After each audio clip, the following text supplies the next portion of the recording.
السلام علیکم ورحمۃ اللہ وبرکاتہ حامدا ومصلیا اما بعد اعوذ باللہ من الشیطان الرجیم فاسألوا اہل الذکر ان کنتم لا تعلمون۔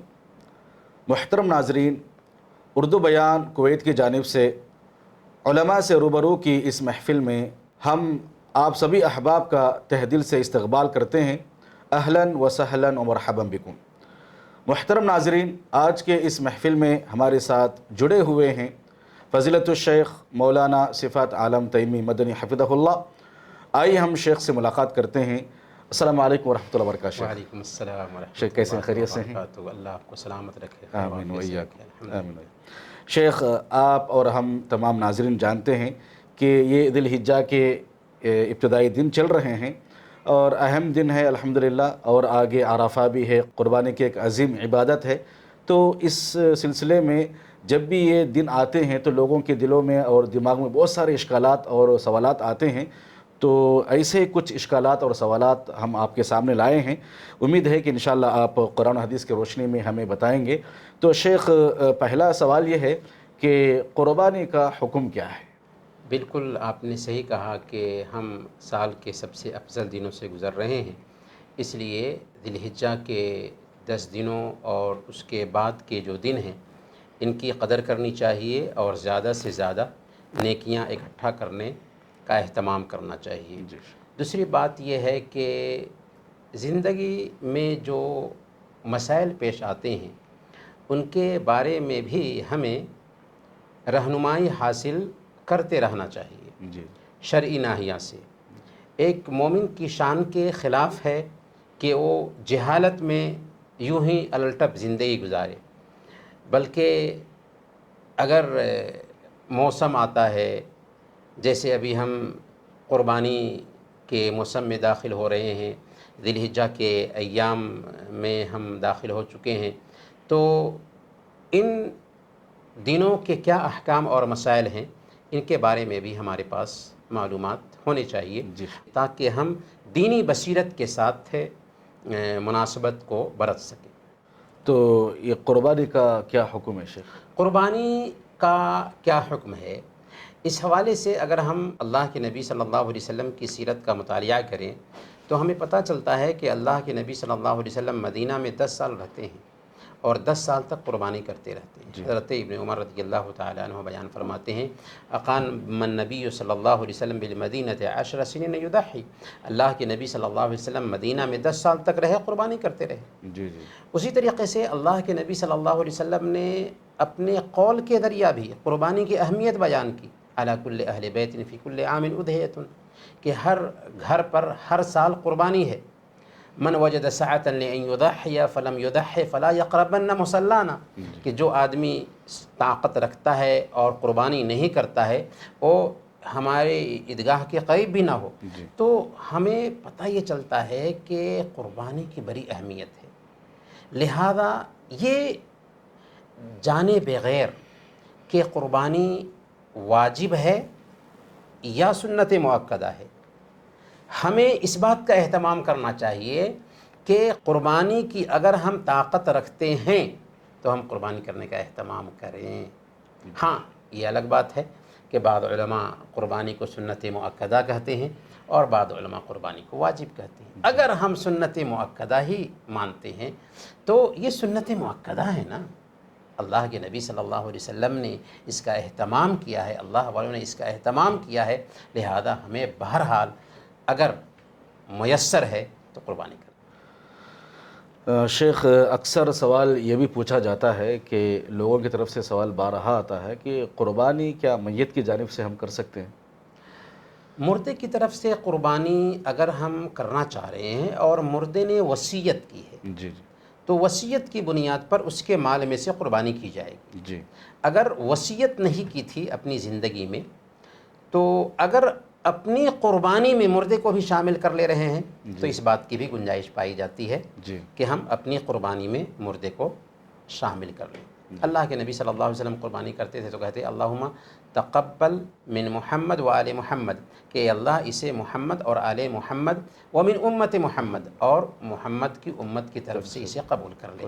اور محمد صلی اللہ علیہ وسلم کی امت میں مردے شامل ہو جاتے ہیں، تو اگر اپنے جانور میں اپنے مردوں کو بھی شریک کر لیتے ہیں تو اس بات کی بھی گنجائش پائی جاتی ہے۔ لیکن اگر علیحدہ طور پر مردے کی طرف سے قربانی کرنا چاہ رہے ہیں تو اس کے بارے میں نصوص ہمارا ساتھ نہیں دیتے، یعنی کوئی ایسی حدیث جو صحیح ہو ہمیں نہیں ملتی جس سے ہمیں پتہ چل سکے کہ مردے کی طرف سے علیحدہ قربانی ہو سکتی ہے۔ یہ الگ بات ہے کہ بعض علماء نے اس بات کی گنجائش رکھی ہے کہ مردے کی طرف سے قربانی ہو سکتی ہے، لہذا اگر کوئی بھائی اصرار کر رہے ہوں کہ وہ مردے کی طرف سے قربانی کریں تو گنجائش بہرحال پائی جاتی ہے، لیکن ہم تو یہ کہیں گے کہ افضل ہے کہ وہ جو پیسہ آپ قربانی میں لگا رہے ہیں، 10,000 کا جانور خریدیں گے، 10,000 اگر کسی غریب کو دے دیں گے تو 2 مہینے تک اس کے گھر کا خرچ چلے گا۔ لیکن اگر آپ قربانی کرتے ہی ہیں علیحدہ طور پر مردے کی طرف سے تو سارا کا سارا گوشت غریبوں میں تقسیم کر دیں۔ اچھا، صدقہ کرنا بھی بہتر ہوتا ہے میت کی جانب سے، بعض لوگ کہتے ہیں۔ کیسے؟ میت کی طرف سے ہم قربانی نہیں کریں گے بلکہ ہم صدقہ کرنا افضل ہے۔ ہاں، میت کی طرف سے اگر ہم قربانی کرنے کی بجائے صدقہ کر دیں تو یہ بہتر ہے۔ اس کا مطلب یہ نہیں ہے کہ ہم اپنے قربانی کے جانور کا پیسہ بھی صدقہ کریں۔ یعنی یہاں پر کسی کے ذہن میں یہ سوال پیدا ہو سکتا ہے نا کہ جب میت کی طرف سے قربانی کرنے کی بجائے ہم اس کے پیسے کو غریبوں پہ خرچ کر دیں تو کیا اپنی قربانی کا جو پیسہ ہے وہ پیسہ غریبوں پہ صدقہ کر دیتے ہیں قربانی کرنے کے بجائے؟ تو نہیں۔ قربانی ایک عبادت ہے، مالی عبادت ہے، اللہ کے نبی صلی اللہ علیہ وسلم کی سنت ہے، اس کی بڑی تاکید ہے، لہذا اگر کوئی آدمی اس طرح کی بات کرتا ہے تو اس کی وہ ذہنی عیاشی ہوگی۔ بعد میں وہ کہیں گے کہ نماز 5 وقت کی پڑھنی ہے تو ایک مرتبہ ہی جمع کر لیتے ہیں، حج مکہ جا کر کے کرنا ہے تو اپنے ہاں ہی کر لیتے ہیں، تو اس طریقے سے شریعت تو کھلواڑ بن کر کے رہ جائے گی۔ تو اسی لیے ایسے لوگوں کی باتوں کی طرف بالکل دھیان نہیں دیا جائے گا، اور اصولی بات یہ ہے کہ قربانی کے دن، عید الاضحیٰ کے دن سب سے بہتر کام اگر کوئی ہو سکتا ہے تو جانور کا خون بہانا ہے۔ اور جانور کا یہ خون بہانا کیوں ہوتا ہے؟ ابراہیمی سنت کو یاد کرنے کے لیے ہم جانور کا خون بہاتے ہیں، یعنی جس روح کے ساتھ ابراہیم علیہ السلام نے قربانی کی تھی اسی روح کو تازہ کرنے کے لیے ہم دراصل جانور کی گردن پر چھری پھیرتے ہیں کہ آج ہم جانور کی گردن پر چھری پھیر رہے ہیں، اگر اللہ کا حکم آیا مال کی قربانی مانگی گئی مال کی قربانی دیں گے، جان کی قربانی مانگی گئی جان کی قربانی دیں گے۔ یہ روح اصل میں قربانی کے ذریعہ ہمارے اندر پیدا ہونی چاہیے۔ جزاک اللہ خیر شیخ۔ شیخ، سوال یہ بھی ہے کہ قربانی کے لیے صاحب نصاب کا ہونا ضروری ہے؟ دیکھیں، قربانی کے لیے صاحب نصاب ہونا ضروری نہیں۔ قربانی کے لیے استطاعت اگر پائی جاتی ہے تو وہ قربانی کرے گا۔ ابھی ہم نے جو حدیث پیش کی ہے اس میں ایک میسیج کلیئر انداز میں ہمیں ملتا ہے کہ علی کل اہل بیت فی کل عام اضحیۃ، ہر گھر پر ہر سال ایک قربانی مطلوب ہے۔ تو اگر گھر والے استطاعت رکھتے ہیں تو قربانی کریں گے۔ اسی طریقے سے سنن ترمذی کی روایت ہے، حضرت عطا بیان کرتے ہیں کہ ہم نے ابو ایوب انصاری رضی اللہ تعالیٰ عنہ سے پوچھا کیف کانت الضحایا فی عہد رسول اللہ صلی اللہ علیہ وسلم، اللہ کے نبی صلی اللہ علیہ وسلم کے زمانے میں قربانی کیسے ہوتی تھی؟ تو انہوں نے کہا کان الرجل یضحی بالشاۃ عنہ وعن اہل بیتہ، کہ ایک آدمی ایک بکری اپنے اور اپنے گھر والوں کی طرف سے ذبح کیا کرتا تھا۔ تو اس سے پتہ کیا چلا؟ اس سے پتہ یہ چلا کہ اگر ہمارے اندر استطاعت پائی جاتی ہے تو ہم قربانی کریں گے، اس کے لیے نصاب کی شرط نہیں پائی جاتی۔ یہاں تک کہ اگر گھر میں ایک جانور ذبح ہو رہا ہے تو تو اس میں گھر کے سارے افراد شریک ہو سکتے ہیں. جی جی جی. جزاک اللہ خیر شیخ، احسن اللہ علیکم. شیخ ایک سوال یہ بھی ہے کہ قربانی کا جو گوشت ہے کیا ہم غیر مسلموں کو دے سکتے ہیں؟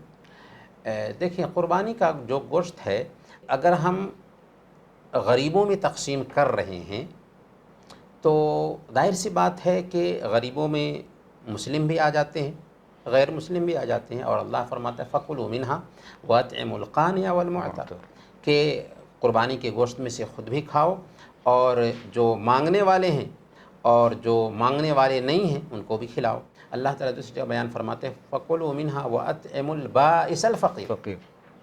کہ قربانی کے گوشت میں سے خود بھی کھاؤ اور محتاج اور فقیروں کو بھی دو.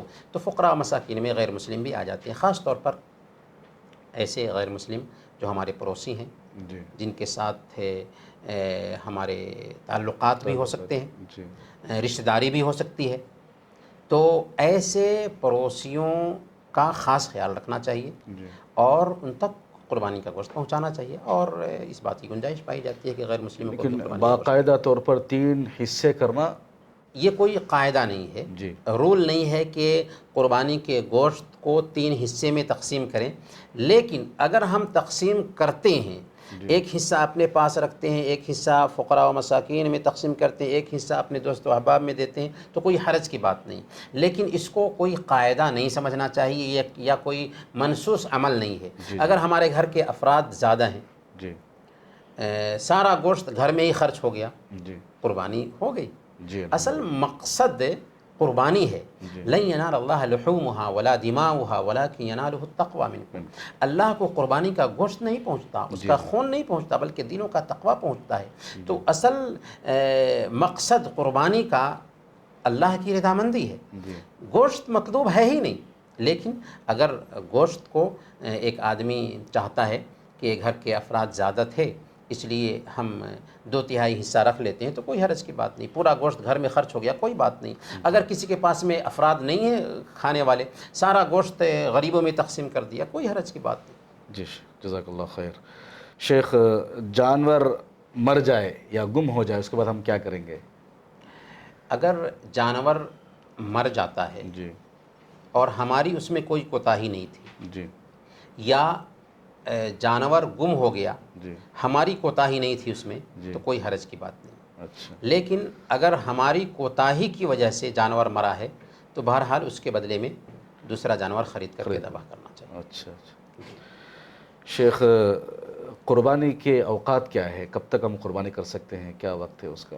دیکھیں، قربانی کے وقت کی شروعات ہوتی ہے عید کی نماز پڑھنے سے. یعنی عید الاضحیٰ کی نماز جب تک پڑھ ہی نہ گئی ہو تب تک قربانی کا وقت داخل نہیں ہوا ہے. اللہ کے نبی صلی اللہ علیہ وسلم نے بیان فرمایا من ذبح قبل الصلاۃ فإنما ذبح لنفسه ومن ذبح بعد الصلاۃ فقد تم نسکہ وأصاب سنة المسلمین، کہ جس نے نماز سے پہلے قربانی کر لی اس نے اپنے آپ کے لیے جانور ذبح کیا، جیسے عام دنوں میں ذبح کرتے ہیں گوشت کھاتے ہیں. جی. اور جس نے نماز کے بعد ذبح کیا اس نے مسلمانوں کی سنت کو پایا. گویا کہ قربانی کے وقت کی شروعات ہوتی ہے کب سے؟ جب کہ نماز ہو جائے. جی خطبہ سننا ضروری نہیں ہے، جی. لیکن نماز کی ادائیگی ضروری ہے. اچھا. یہاں تک کہ دیہاتوں میں بھی جی کچھ لوگ کیا سمجھتے ہیں کہ دیہات کا حکم الگ ہے. ہاں، صحرائی علاقے میں جہاں پر نمازیں وغیرہ نہیں ہوتی وہاں کے لیے قاعدہ یہ ہے کہ اگر نماز کا وقت ہو چکا ہے تو جیسے آس پاس کی بستیوں میں نماز کا وقت ہو چکا ہے یا وہاں پر نماز ہو گئی ہے تو وہ لوگ بھی قربانی کر سکتے ہیں، کیونکہ وہاں پر عید کی نماز نہیں ہو رہی ہے. لیکن جہاں پر عید کی نماز ہو رہی ہے ان کے لیے ضروری ہے کہ وہ عید کی نماز کے بعد قربانی کریں. کب تک قربانی کر سکتے ہیں؟ جی تو عید کے دن ایک دن ہوا، جی اس کے بعد 3 دن بنتے ہیں، جی کیونکہ 11 12 اور 13 ذی الحجہ یہ ایام تشریق کے کہلاتے ہیں. جی اور کل ایام التشریق ذبح حدیث میں اللہ کے نبی صلی اللہ علیہ وسلم نے بیان فرمایا ہے کہ تشریق کے جو بھی دن ہیں یہ قربانی کے دن ہیں. اس ناحیہ سے 4 دن قربانی کے بنتے ہیں. اچھا یعنی 13 ذی الحجہ کو جی مغرب کی اذان سے پہلے تک قربانی کر سکتے ہیں. دن اور رات کبھی بھی ہم قربانی کر سکتے ہیں ان دنوں میں. ہاں بہت سارے لوگوں نے یہ کہا ہے کہ رات میں قربانی کرنا مکروہ ہے، کچھ لوگوں نے منع کیا، کچھ فقہا نے، لیکن اس کے بارے میں کوئی دلیل نہیں ملتی ہے. جی ہاں اگر کوئی انسان رات میں قربانی اس ارادے سے کرتا ہے کہ فقراء و مساکین کو محروم کر دے تو اس کی نیت میں کھوٹ پایا جا رہا ہے. جی جی جی حالانکہ قربانی رب کی رضامندی کے لیے ہوتی ہے، تو اس کھوٹ کی وجہ سے اس کے لیے صحیح نہیں ہوگا. ورنہ قربانی چاہے دن میں کرے چاہے رات میں کرے جائز ہے. ہاں اس بات کا اہتمام کرنا چاہیے کہ دن میں اگر وہ قربانی کرے گا تو فقراء مساکین کو آسانی کے ساتھ میں وہ دے سکتا ہے، پہنچا سکتا ہے. لیکن کسی کے پاس فرصت نہیں ہے، رات ہی میں فرصت ہے، تو کوئی بات نہیں، رات میں قربانی کر لے اور دن میں گوشت بانٹ دے. جی جی جی تو رات میں بھی قربانی کی جا سکتی ہے. شیخ، جانور ذبح کرنے سے پہلے کیا ہم جانور کو باقاعدہ غسل دینا ہے، اس کو وضو کرنا ہے؟ بعض لوگ کہتے ہیں کہ غسل دینا ہے. یہ غلط فہمی ہے. بہت ساری جو غلط فہمیاں ہیں جی جی مسلم سماج میں، ان میں سے ایک غلط فہمی یہ بھی ہے کہ جانور ذبح کرنے سے پہلے جانور کو نہلانا چاہیے، اس کو غسل دینا چاہیے. اس کی کوئی اصلیت نہیں ہے. اصلی. جزاک اللہ خیر شیخ. شیخ، جیسے ہم عید الفطر میں نماز ادا کرنے سے پہلے کچھ کھا کر جاتے ہیں، عید الاضحیٰ میں کیا ایسا ہی کرنا ہے یا اس کی الگ کیفیت ہے؟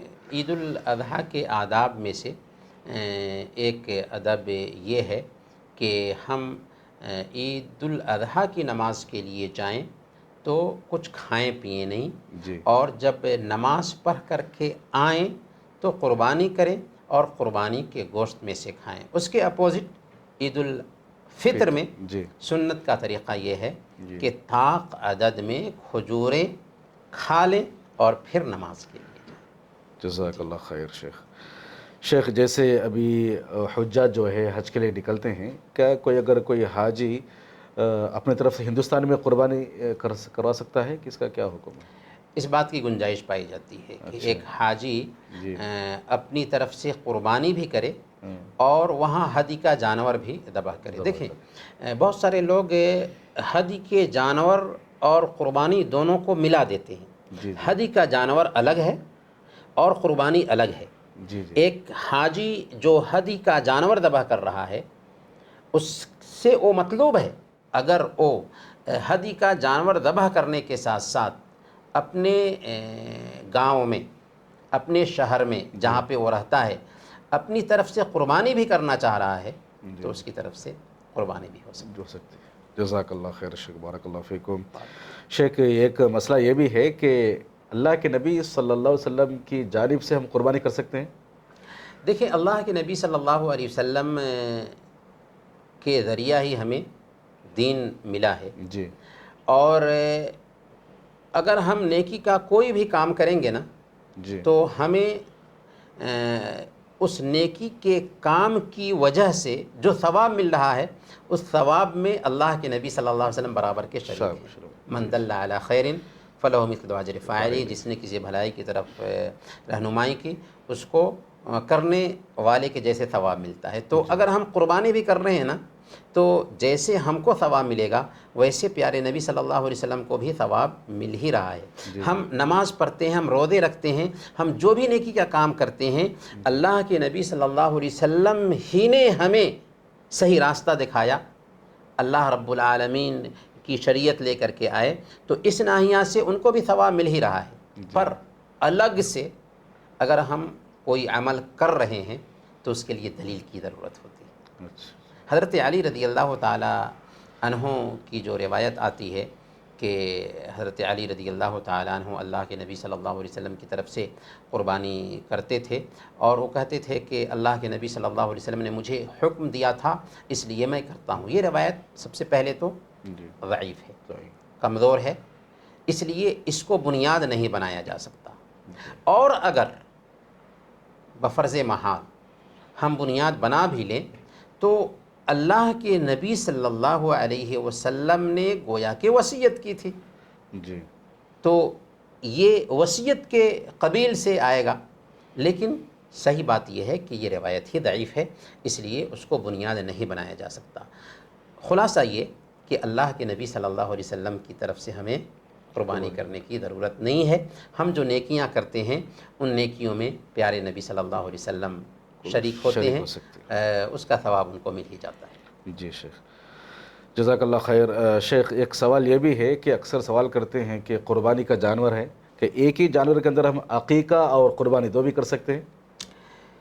بہتر ہے کہ نہ کریں، جی بہتر ہے کہ نہ کریں، لیکن کبھی کبھار یہ ہوتا ہے کہ قربانی کے دن عقیقہ کا دن بھی آ گیا، جی تو بعض اہل علم نے اس بات کی گنجائش رکھی ہے کہ قربانی اور عقیقہ کو شامل کر لیں، لیکن بہتر یہ ہے کہ قربانی الگ کریں، عقیقہ الگ کریں۔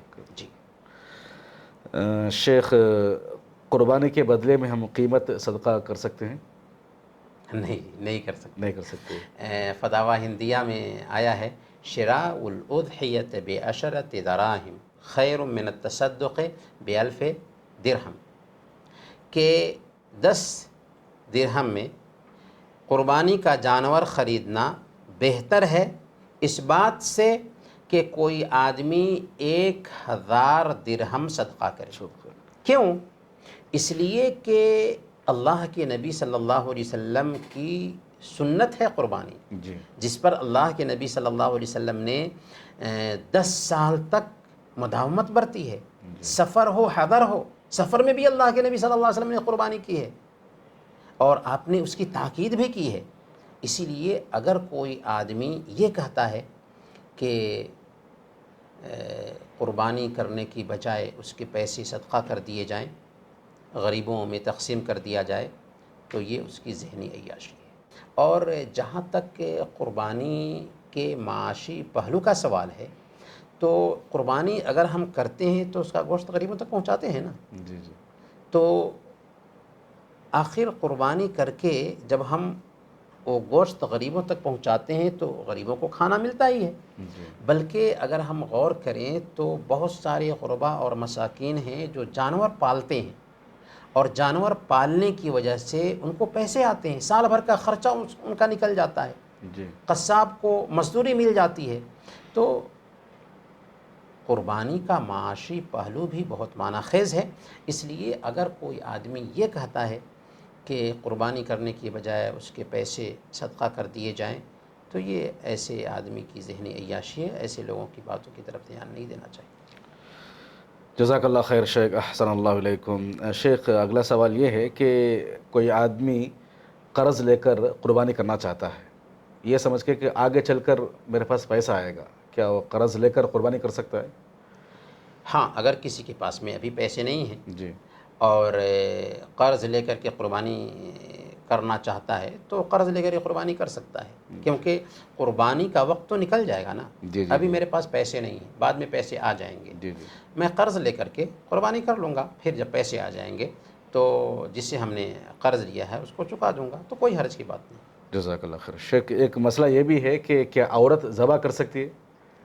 جی ہاں، جیسے مرد جانور ذبح کر سکتا ہے جی ویسے ہی عورت بھی جانور ذبح کر سکتی ہے۔ حضرت ابو موسیٰ اشعری رضی اللہ تعالی عنہ کے بارے میں آتا ہے، صحابی رسول ہیں، کہ حضرت ابو موسیٰ اشعری رضی اللہ تعالی عنہ اپنی بیٹیوں کو ماشاء اللہ ذبح کرنے کا حکم دیتے تھے۔ ماشاء اللہ۔ شیخ، ہمارا ایک سوال یہ بھی ہے، کیا خصی کردہ جانور کا کیا حکم ہے شیخ قربانی کا؟ چاہے جانور خصی کیا ہوا ہو جی یا خصی کیا ہوا نہ ہو، دونوں طرح کے جانور کی قربانی ہو سکتی ہے، لیکن اگر خصی کیا ہوا جانور ہے تو یہ بہتر ہے۔ خصی کیا ہوا جانور کا مطلب کیا ہوا؟ یعنی جس جانور کا خصیہ نکال دیا گیا ہو جی اس کو خصی کیا ہوا جانور کہتے ہیں۔ اچھا اچھا، خصیہ نکال دینے کی وجہ سے کیا ہوتا ہے کہ جانور کے اندر ضرورت سے زیادہ شہوت نہیں رہتی جی جی جی اور اس کا گوشت بھی اچھا ہو جاتا ہے۔ جی جی تو اسی لیے عام طور پر جانور کا خصیہ نکال دیا جاتا ہے، لیکن اگر جانور خصی کیا ہوا نہیں ہے اس کی بھی قربانی ہو سکتی ہے، اور اگر خصی کیا ہوا جانور ہے تو اس کی بھی قربانی کیا جا ہو سکتا سکتی ہے۔ شیخ، سوال یہ بھی ہے کہ بعض لوگ کہتے ہیں کہ قربانی کا جو جانور ہے اس جانور کی فلاں چیز نہیں کھانا چاہیے، بس یہی چیزیں حلال ہے۔ کیا جانور کے ہم وہ کون سی چیزیں نہیں کھا سکتے جس سے لوگ مکروہ کہتے ہیں؟ کیا پورا جانور بھی کھا سکتے ہیں؟ بکواس ہے۔ جی جانور میں جو چیز کھانے کی ہے، جی گوشت کے قبیل کی جو بھی چیزیں ہیں جی وہ ساری چیزیں کھا سکتے کھا ہیں۔ سکتے ہیں۔ اب لید کوئی کھائے گا نہیں جی نا، جی تو جو چیز کھانے کی ہے وہ ساری چیزیں کھائی جا سکتی ہیں، کوئی حرج کی بات نہیں۔ اس میں یہ چیز مکروہ ہے، یہ نہیں کھانا چاہیے، اس کے لیے کوئی دلیل نہیں پائی جاتی۔ اچھا اچھا، جزاک اللہ خیر شیخ۔ شیخ اگلا سوال ہمارا یہ ہے کہ کیا قربانی جو جانور ہم لینے کے لیے جاتے ہیں کہ سینگ والا جانور ہونا ضروری ہے؟ نہیں، سینگ والا جانور، ایک بات کیا ہے کہ اگر جانور کا سینگ بالکل ٹوٹ گیا ہوا ہے جی تو ظاہر سی بات ہے کہ وہ ایک عیب پایا گیا۔ جی جی لیکن اگر کسی جانور کے پاس سینگ نہیں ہے، ایسا جانور ہو سکتا ہے، تو کوئی حرج کی بات نہیں۔ کوئی حرج نہیں۔ تو سینگ والا جانور کوئی مطلوب نہیں ہے، لیکن یہ ضرور ہے کہ اگر کسی جانور کا سینگ بالکل ٹوٹ گیا ہوا ہے تو ایسا جانور عیبدار ہو جاتا ہے، جی جی اس لیے ایسے جانور کی قربانی نہیں کرنی چاہیے۔ جی ہاں، اگر کسی جانور کو سینگ آیا ہی نہیں ہے تو کوئی جی حرج کی بات نہیں۔ اچھا اچھا اچھا شیخ، یہ جانور ہم نے خریدے ہیں، خریدنے کے بعد اس کے اندر عیوب ظاہر ہو گئے، عیبدار جانور ہو گئے، تو اب کیا کریں گے پھر ہم؟ دیکھیں، جانوروں میں جو عیوب ہیں جی وہ جیسے کانا، جس کا کاناپن ظاہر ہو، جی لنگڑا جس کا لنگڑاپن ظاہر ہو، بیمار جس کی بیماری کلیئر ہو، اور دبلا جانور جس کی کمزوری ظاہر۔ واضح ہو۔ یہ چار عیوب کلیئر انداز میں بیان کیے گئے ہیں۔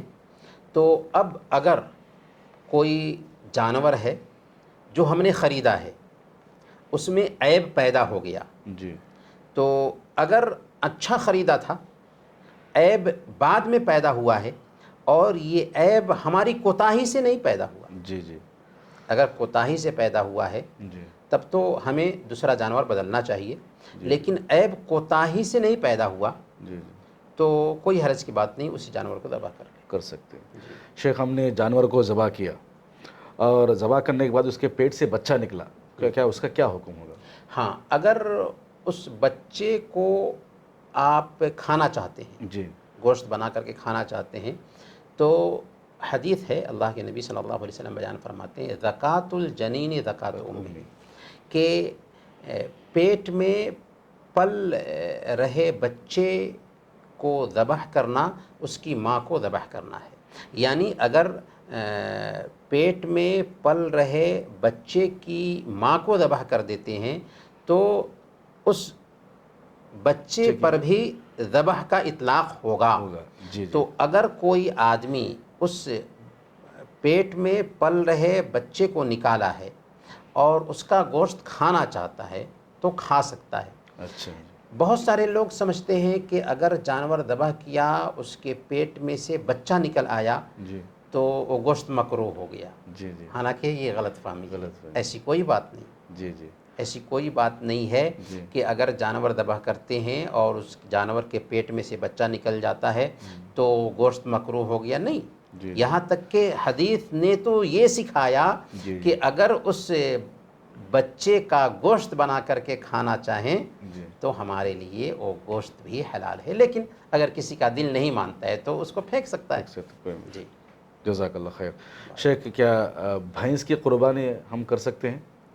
دیکھیں، جن جانوروں کی قربانی مسنون ہے جی جی ان میں بہیمۃ الانعام کے جانور آتے ہیں۔ جی بہیمۃ الانعام کون سے جانور ہیں؟ جی یہ وہ جانور ہیں جو چوپایا ہوں جی اور گھریلو جانور ہوں۔ اس ناحیہ سے اگر جنگلی جانور کو ذبح کر رہے ہیں تو جی نہیں چلتا، اچھا گھریلو جانور ہوں اور چوپایا جانور ہوں۔ چوپایا جانور میں کون کون سے جانور آتے ہیں اس کی بھی صراحت کر دی گئی ہے، 4 طرح کے جانور آتے ہیں۔ جی اونٹ نر اور مادہ، جا گائے نر اور مادہ، بکرا نر اور مادہ، اور بھیڑ نر اور مادہ۔ یہ 4 طرح کے جانور ہیں جن کی قربانی ہو سکتی ہے، نر مادہ کو ملا کر کے 8 طرح کے جانور ہو جاتے ہیں۔ جی اب کیا بھینس اس میں داخل ہے یا نہیں داخل ہے؟ تو فقہا کا اس مسئلے میں اتفاق ہے کہ اگر زکوٰۃ دینی ہے تو گائے پر بھینس کو قیاس کرتے ہیں، اچھا اسی لیے جیسے زکوٰۃ گائے کی ہوگی ویسی ہی زکوٰۃ بھینس کی بھینس ہوگی۔ کی ہوگی۔ اسی قبیل سے بہت سارے علماء نے یہ کہا ہے کہ جیسے گائے کی قربانی ہو سکتی ہے ویسے ہی بھینس کی بھی قربانی ہو سکتی ہے، لیکن اللہ کے نبی صلی اللہ علیہ وسلم نے بھینس کی قربانی نہیں کی، جی جی اور عبادت توقیفی ہے۔ جی جی اس لیے اگر بھینس کی قربانی نہ کریں تو بہتر ہے، لیکن اگر بعض علماء نے جو بھینس کی قربانی کو جائز ٹھہرایا ہے، ان علماء کے فتاویٰ کی بنیاد پر کسی نے قربانی کیا جی تو اس کو غلط بھی نہیں کہا جا سکتا، لیکن افضل اور بہتر یہی ہے جی کہ بھینس کی قربانی نہ کی جائے۔ نہ کیجیے۔ جزاک اللہ خیر شیخ۔ شیخ ایک مسئلہ یہ بھی ہے کہ بعض لوگ یہ سمجھتے ہیں کہ جانور کو ذبح کرنا گویا کہ ظلم کر رہے ہیں، ایک جیو ہتیا ہو رہا ہے، کہ یہ صحیح ہے؟ دیکھیں، ہم مسلمان ہیں جی اور ہمارا دین اسلام ہے، ہمارا رب اللہ ہے جس کی ایک صفت ہے الرحمن الرحیم، رحیم، اور ہمارے نبی محمد صلی اللہ علیہ وسلم ہیں جن کو رحمت للعالمین بنا کر بھیجا گیا تھا۔ جی جی تو اس ناحیہ سے جو دین سراپا رحمت ہو جی اس میں کیا ظلم اور زیادتی کا عمل دخل ہوگا؟ قطعاً نہیں۔ جی اسلام سراپا امن ہے، جی یہاں تک کہ یہ امن، یہ رحمت جانوروں کے ساتھ بھی ہے۔ جی جی اسلام نے سب سے پہلے اس بات کا ہمیں پابند کیا ہے کہ اگر ہم جانور ذبح کر رہے ہیں تو غذائی ضرورت کے تحت جانور ذبح کریں۔ جی جی اگر نشانہ بنانے کے لیے جانور ذبح کرتے ہیں تو ایسا کرنا حرام ہوگا۔ غذائی ضرورت کے تحت اگر جانور ذبح کر رہے ہیں تو یہ فطری عمل ہے، اچھا یعنی یہ فطرت کے مطابق ہے۔ جی جی اگر کوئی آدمی کہتا ہے کہ جانور ذبح کرنا جانور کے ساتھ زیادتی ہے تو یہ فطرت کے خلاف وہ بات کر رہا ہے۔ اچھا یہاں تک کہ اگر کوئی یہ کہے کہ جیو ہتیا نہیں ہونا چاہیے یا جانور کو ذبح کرنا یہ بے رحمی ہے، تو کیا ساگ سبزی کھانا یہ جیو ہتیا نہیں ہے؟ جی جی جی آچاری جگدیش چندر بوس ہندوستان کے بہت بڑے سائنسداں تھے، جی انہوں نے تحقیق کر کے ثابت کیا کہ پیڑ پودوں میں بھی ساگ سبزیوں میں بھی جان ہوتی ہے، جان ہوتی ہے۔ اور جو احساس انسان کو ہوتا ہے وہی احساس پیڑ پودوں کے اندر بھی ہوتا ہے۔ جی جی تو اگر آپ ساگ سبزی کھاتے ہیں تو وہاں پر بھی تو آپ جیو ہتیا کرتے کر رہے ہیں، ہیں نا؟ تکلیف پہنچا رہے ہیں ان کو بھی۔ ہاں، اس کو بھی تکلیف پہنچا رہے ہیں۔ تو بغیر تکلیف پہنچائے ایک انسان جی بھی نہیں سکتا، جی تو آپ تڑپ تڑپ کر مر جائیے، یہ فطرت کے قانون کے خلاف ہوگا۔ فطرت کیا ہے کہ اللہ تعالیٰ نے اس دھرتی کو بنایا ہے تو اس میں 2 ہی طرح کی چیزیں رکھی ہیں، ایک استعمال کرنے والی جی اور ایک استعمال ہونے والی۔ جی انسان استعمال کرنے والا ہے اور اس دھرتی کی ساری چیزیں استعمال ہونے والی ہیں۔ جی جی انسان کی ضرورت کے لیے وہ چیزیں پیدا کی گئی ہیں، تو ان میں سے ایک جانور بھی ہیں، اور سارے جانور کو ہم ذبح کر کے نہیں کھاتے، جی جی بلکہ ان جانوروں کو ذبح کر کے کھاتے ہیں جن میں ہمارا کوئی نقصان نہیں ہے۔ نہا رسول اللہ صلی اللہ علیہ وسلم ان کل ذی ناب من السبع، سارے چیر پھاڑ کر کے کھانے والے جانور اسلام میں حرام ہیں۔ اور قربانی میں بھی جیسا کہ ہم نے پہلے ہی بتا دیا ہے کہ چند جانور ہیں جن کی ہم قربانی کرتے ہیں. تو قربانی کرنا یہ فطری تقاضا ہے. جی اللہ نے فرمایا وَلِكُلِّ أُمَّةٍ جَعَلْنَا مَنْسَكًا، ہم نے ہر قوم کے لیے قربانی کا طریقہ رکھا. جی جی جی اب اگر کوئی آدمی یہ کہتا ہے کہ جیو ہتیا پاپ ہے، تو رام جی نے 14 سال کے بنواس میں ہرن کا شکار کیا تھا، اچھا تو کیا رام جی نے بھی جیو ہتیا کیا تھا، پاپ کا کام کیا تھا؟ تو یہ ذہنی عیاشی ہے جی جی ایسے لوگوں کی جو اس طرح کی باتیں کہتے ہیں. فطرت کے مطابق یہ عمل ہے کہ جن جانوروں کو کھانے کے لیے اللہ نے بنایا ہے ان جانوروں کو ذبح کر کے ہم کھاتے ہیں. کھا سکتے ہیں. جزاک اللہ خیر شیخ، بارک اللہ فیکم، حیاک اللہ. شیخ ایک سوال یہ بھی ہے کہ جہاں مختلف قسم کے لوگ رہتے ہیں، جیسے ایک روم میں 4-5 لوگ ہو گئے، وہ تمام لوگ پیسہ جمع کر کے کیا قربانی دے سکتے ہیں؟ ہاں، یہ بہت اہم سوال ہے. دیکھیں، اگر گھر کا ایک فرد جانور خریدتا ہے جی یا گھر میں فیملی کے افراد 4 آدمی کمانے والے ہیں، چاروں آدمی پیسہ جمع کرتے ہیں اور ایک جانور خریدتے ہیں اور گھر کے تمام افراد کو اس جانور میں شامل کیا جاتا ہے، جی تو یہ جائز ہے، کوئی حرج کی بات نہیں. جی جی 4 آدمی کمانے والا ہے، پیسے جمع کیے، ایک جانور خرید کر کے گھر کے تمام افراد اس میں شامل ہو گئے. جی لیکن اگر روم پارٹنر 4 آدمی ہیں، 4 آدمی 10-10 دینار جمع کریں اور ایک بکرا خریدیں اور قربانی کریں سب لوگوں کی طرف سے، تو کسی کی طرف سے قربانی نہیں ہوگی. نہیں ہوگی. ہاں گوشت میں شرکت ہو جائے گی. اچھا. یعنی گویا کہ آپ گوشت میں شریک بنا رہے ہیں، گوشت میں ایک دوسرے کو شریک بنا رہے ہیں.